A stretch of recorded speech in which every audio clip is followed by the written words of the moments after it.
एक गज के ऊपर 10 रुपये टैक्स दे दो। उन बेगैरतों ने क्या किया तुम्हें पता है? ये जो सुई होता है ना, सुई, ये ताकत डालते हैं ना, ये लोग वो तागे से भी रुई निकालते हैं जो मिल के ऊपर बैठे हुए हैं। सारी कमाई इनके पास जा रही है। अब कि इमरान खान ने 10 रुपये टैक्स मांगा है, उन्होंने 10 रुपये टैक्स देना शुरू कर दिया है और गज में 25 रुपये कमाई एक्स्ट्रा और ले लिया उन्होंने। बहुत सारी आवाम जो वो कहती है, जैसे ये बिजनेस छोटा सा, चलो बिजनेस है, आपका काम तो अपना कारोबार है, तो कहते हैं कि ये इमरान खान का कसूर है, डूब गया है, मर गए हैं, भूख है, सही तरह से नहीं चला। तो आप इस पे क्या कहते हैं? अब मैं गेहूँ का बात बताता हूँ, ठीक है ना, ज़्यादा दूर नहीं जाऊँगा, इसी साल की बात करूँगा।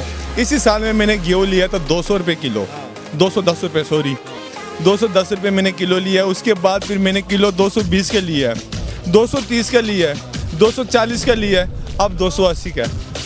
आप कहते हैं इमरान खान का कसूर है? नहीं, इमरान खान का कसूर नहीं है, किसी का भी कसूर नहीं है। हमारे अपने मुल्क में जो बंदे हैं ना, जो से बड़े बड़े जो, हाँ, ये जो मिल के ऊपर बैठे हुए हैं, सारी कमाई इनके पास जा रही है। अब मैं छोटी सी बात बताता हूँ, देखो पाकिस्तान वाले लोगों को, इमरान खान ने कपड़े के ऊपर, यानी कि मिल स्टार्ट करो, मुझे एक गज के ऊपर 10 रुपये टैक्स दे दो। उन बेगैरतों ने क्या किया तुम्हें पता है? ये जो सुई होता है ना, सुई, ये ताकत डालते हैं ना, ये लोग वो तागे से भी रुई निकालते हैं।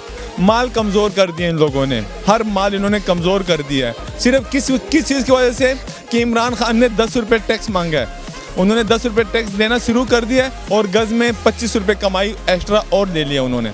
माल को कमज़ोर कर। इमरान खान का कसूर नहीं है? नहीं, इमरान खान का कसूर, मेरा कसूर है। नहीं, ना तुम्हारा कसूर है, आप एक मीडिया वाले, इसका कसूर, आप एक मीडिया वाले हो, ठीक है ना, आप एक मीडिया वाले, और मैं एक मामले। हर दौर में मैं बता, इनकी जो बात मुझे समझे, हर दौर में ये कहते हैं कि हर दौर में महंगाई हुई है, इमरान खान का इसमें कोई कसूर नहीं है। स्टेप बाय स्टेप इनके दादा जो थे वो 1 रुपये किलो घी लेते थे, ये 280 रुपये किलो घी ले रहे हैं। इनके बेटे जो है वो 350 रुपये किलो घी ले लेंगे, यही है ना हर दौर में। इसमें इमरान खान का कसूर आप कहते नहीं? नहीं, चलो ठीक है, बस कर दो ना।